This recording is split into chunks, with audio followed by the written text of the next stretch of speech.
जय जगन्नाथ सांग मैंने आशा करुँची कि आपण मैंने समस्त भलरे थे। मु राकेश आपण मानक स्वागत करुँची degree education Odisha YouTube channel को। तबे आजिकार आम टॉपिक रही +3 history honours first semester core course 2 रो द्वितीय यूनिट जार कि नाम रही नूतन प्रस्तर जुग खाद्य उत्पादन कृषि और पशुपालन आरंभ। तेबे आजिकार क्लास यही यूनिट थिबा इम्पोर्टाट 8टी 3 मार्क क्वेश्चन को आम भल भाव डिस्कसन करवा। जदि आपको क्लास भल लगु थाए तेज निहाती भाव क्लास गोटे लाइक करेंगे और निश्चित भाव चैनल टी सब्सक्राइब करेंगे। तेज 8 नंबर क्वेश्चन को देखा कौन देती ना पश्चिम एशियार आनातोलियार कृषि संबंध में एक बरणी प्रदान करने आमको कही। तेज यार सठिक उत्तर कौन रही ना पश्चिम एशियार आनातोलियार नूतन प्रस्तर युग को साधारणतः 2 गोटी समय काल मध्य विभक्त करा जाई थाए। सेगुड़ी हूँ कौन कौन ना यथा ख्रीष्टपूर्व 10,000 रु ख्रीष्टपूर्व 8,000 पर्यंत एवं अन्य गोटे हूँ कौन ना ख्रीष्टपूर्व 8,000 रु ख्रीष्टपूर्व 7,000 पर्यंत।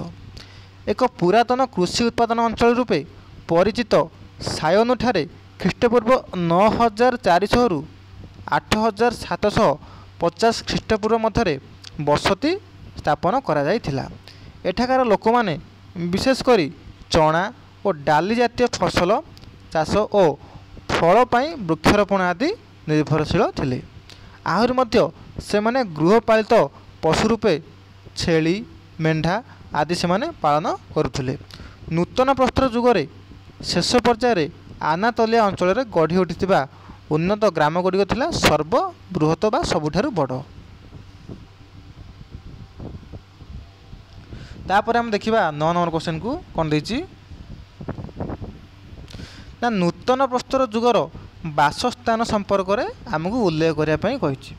तेज यार सठिक उत्तर कौन रही ना कृषि कार्य और पशुपालन उपरे निर्भर करुवा जो नूतन प्रस्तर जुगर अधिवासी माने पहाड़िया अंचल को परित्याग करी समतल अंचल मानक बसवास करने को से आरंभ करथिले। छोट छोट कुटीर निर्माण करी एक गोष्ठी बा एक सामाजिक जीवन से माने आरंभ करथिले। जाजाबर रूपे एणे तेने बुलिया अपेक्षा कृषि को निजर वृत्ति बा निजर जीविका रूप से ग्रहण करी गोटे स्थान से माने स्थायी रूपे बसवास करिया बेसी सुविधाजनक और सुखकर बोली से माने हृदयंगम बा मने करथिले। उर्वर नदी उपत्यका गुड़िक यही दृष्टि अधिक अनुकूल स्थान होइथिबारु एही अंचल मानकरे पृथ्वी रे प्रथम बसति बा जनबसति स्थापित होइथिला। तेणु पृथ्वी रे सभ्यतार प्रथम आलोक नदी उपत्यका मानकरे ही उद्भासित होइथिला। कृषि कार्य पई मुख्यतः उत्स कौन थिला ना जल और पटुमाटी एवं गृह उपकरण पई विशेष पसंदयोग्य होई पारि थिला। तापर आम देखिबा 10 नंबर क्वेश्चन को कौन देछि ना नूतन प्रस्तर जुगर वस्त्र बयन बा वस्त्र को सेमाने किपरि भाव बुणुले से संपर्क में आमको उल्लेख करने कही। तो यार सठिक उत्तर कौन रही ना नूतन प्रस्तर जुगरे वस्त्र बयन बा वस्त्र को बुणवा कार्यर आयम आरंभ होइथिला बा आरंभ होइथिला। पश्चिम एशिया अंचल में पालन कराउथुबा छेली और मेंढा दक्षिण अमेरिका रे आंडेज अंचल में पालन कराउथुबा कुच विहीन कुज विहीन ओट आदि लोमगुड़िक बड़ बड़ होई सूता परी होइथिया परे सेगुड़ी को संग्रह करा जाई सेथिरे विभिन्न प्रकार बयन कार्य आरंभ करा जाइथिला। पशम वस्त्र बुणिया पई मनुष्य प्राथमिक पर्यायर अस्थि बा हाड़र निर्मित छुंची को व्यवहार करुथिला। प्राय ख्रीष्टपूर्व 7,000 बेलू ग्रीस निकोमैदिया अंचल में प्रथमे पश्चिम वस्त्र बुणवा आरंभ होइथिला।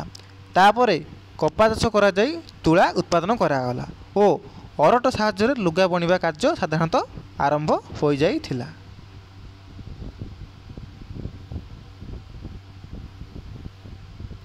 तापर आम देखिबा 11 नंबर क्वेश्चन को कौन देछि ना नूतन प्रस्तर जुगर खाद्य उत्पादन संपर्क में आमको तथ्य प्रदान करने से कही।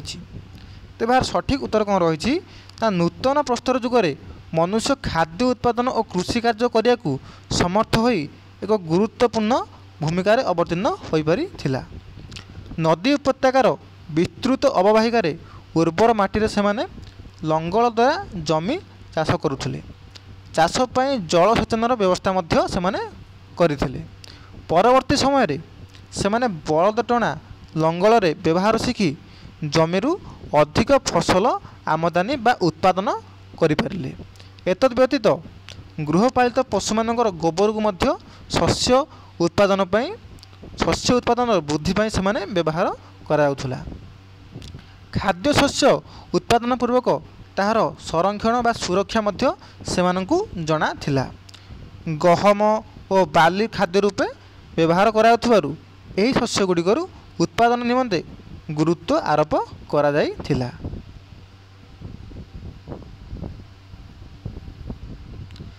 तापर आम देखिबा 12 नंबर क्वेश्चन को कोन देछि ना नूतन प्रस्तर जुगर पशुपालन संपर्क में आमको उल्लेख करने कही। तेज यार सठिक उत्तर कौन रही ना नूतन प्रस्तर जुगर अधिवासी माने बा लोक माने पशुपालनर उपकारिता को जानीपारी थिले। से पर्यंत से माने पशु मानकु शिकार करी जानी नथिले, किंतु सेमानकु गृहपालित करिबा जानी नथिले। गोरु गाई मेष छागल सुकर एवं कुकुर प्रभृति पशुमानंकु गृहपालित आकार रे व्यवहार करागला। मनुष्य पशुपालक रूप में निजर भूमिका अवलंबन करने द्वारा जीविका पंथा अधिकतर सहज हो पारिथिला। समतल अंचल रे प्रचुर परिमाण रे तृण जातीय बा घास जातीय शस्य मिल पारुथिबारु चारण भूमिर अभाव नथिला, तेणु पशुपालन सहज साध्य हो पारिथिला। परवर्ती समय गोरु गाई एवं ओट प्रभृति पशुमानंकु कृषि कार्य एवं परिवहन कार्य रे नियोजित मध्य करागला।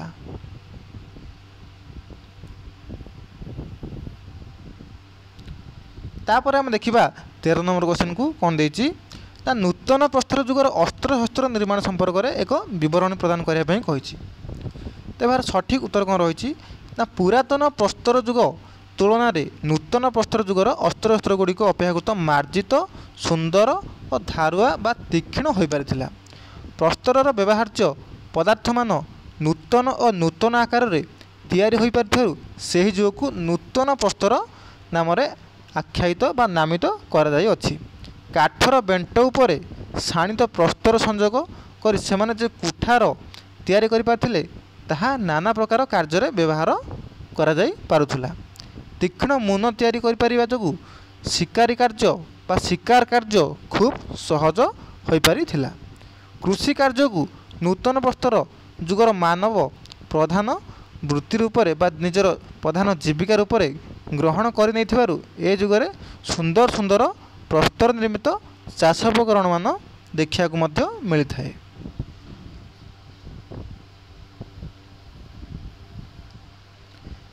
तापर आम देखा 14 नंबर क्वेश्चन को कौन देछि ना नूतन प्रस्तर जुगर धर्म विषय संबंध में आमको एक विवरण प्रदान करने कही। तेज यार सठिक उत्तर कौन रही ना नूतन प्रस्तर जुगरे कृषि कार्य तथा सामाजिक प्रथार आरंभ विभिन्न परंपरा को जन्म देइथिला। ग्रामगुड़िक गोटे धर्म विश्वास और भाषा एकत्र बांधि रखिथिला। कृषि कार्य तथा पशुपालन प्रकृतिर विभिन्न शक्ति को एही कालर मानव मानक पई धर्म संकेत रूप में गढ़ी तोलिथिला।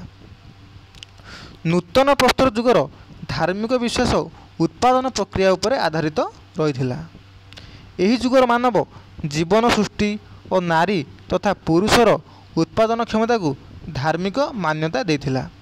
अनेक नूतन प्रस्तर जुगर अभ्यास मिलित स्थान रे अस्थि तथा माटी तैयारी नारी प्रतिमूर्ति एही जुगर धर्म विश्वास विषय रे अनेक तथ्य बा सूचना प्रदान करिथाए। अनेकଙ୍କ मतरे एही नारी मूर्ति गुड़िक परवर्ती समय मातृपूजार आधार होइथिला। एही समय अनेक विधि बा नियम प्रचलित थिबार जना मध्य जाइथाए। मृत परिजन मानकर शेषकृत मृत्यु पर पुनर्जन्म रे विश्वास मध्य सेमाने रखुथिले।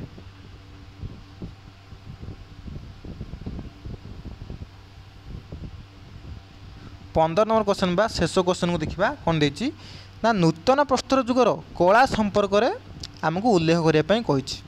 ତ ଏହାର ସଠିକ୍ ଉତ୍ତର କ'ଣ ରହିଛି ନା କଳା କ୍ଷେତ୍ରରେ ନୂତନ ପ୍ରସ୍ତର ଯୁଗର ଅଧିବାସୀ ବା ଲୋକମାନେ ପ୍ରତିଭା ଦେଖାଇବାକୁ ଚେଷ୍ଟା କରୁଥିଲେ। ଚିତ୍ର ମାଧ୍ୟମରେ ସେମାନେ ଅନେକ ବିଷୟ ବର୍ଣ୍ଣନା କରିବାକୁ ସମର୍ଥ ମଧ୍ୟ ହୋଇଥିଲେ। ପ୍ରାକୃତିକ ଦୃଶ୍ୟର ଉପସ୍ଥାପନା ସାଧାରଣ ଲୋକଙ୍କ ଦୈନନ୍ଦିନ ଜୀବନର ଦୃଶ୍ୟ, ଶିକାର ଦୃଶ୍ୟ ଆଦି ଚିତ୍ର ଅତ୍ୟନ୍ତ ଜୀବନ୍ତ ଏବଂ ମାର୍ମିକ ଭାବରେ ପ୍ରତିଫଳିତ ହୋଇଥିଲା। ଅଧିବାସୀମାନେ ମାଟିର ମୃଣ୍ମୟ ପାତ୍ର ନିର୍ମାଣ କରିବାକୁ ସମର୍ଥ ମଧ୍ୟ ହୋଇଥିଲେ। ଏହି ମୃଣ୍ମୟ ପାତ୍ରଗୁଡ଼ିକ ଚିତ୍ର ଦ୍ୱାରା ଶୋଭା ପାଇଥିଲା ବା ପାଉଥିଲା। ସେଗୁଡ଼ିକ ଆକର୍ଷଣୀୟ କରିବା ପାଇଁ ସେମାନେ ତାକୁ ବିଭିନ୍ନ ପ୍ରକାର ରଙ୍ଗ ଯଥା ନାଲି, ଧଳା ଓ କଳା ରଙ୍ଗରେ ଚିତ୍ରିତ କରୁଥିଲେ। ଅସ୍ଥି ଏବଂ ହାତୀ ଦାନ୍ତର ନାନାବିଧ ଅଳଙ୍କାର ମଧ୍ୟ ସେମାନେ ଚିତ୍ରିତ କରୁଥିଲେ। ଅଳଙ୍କାର ଗୁଡ଼ିକ ସେମାନଙ୍କର ଥିଲା କ'ଣ ନା ପ୍ରିୟ ଥିଲା। आशा करछि कि सांगमाने आपन क्लास टी निहाती भाव भल लगी। जदि आपन क्लास टी भल लगी थाए तेबे निहाती भाव क्लास टी लाइक करेंगे और निश्चित भाव चैनल टी सब्सक्राइब करेंगे।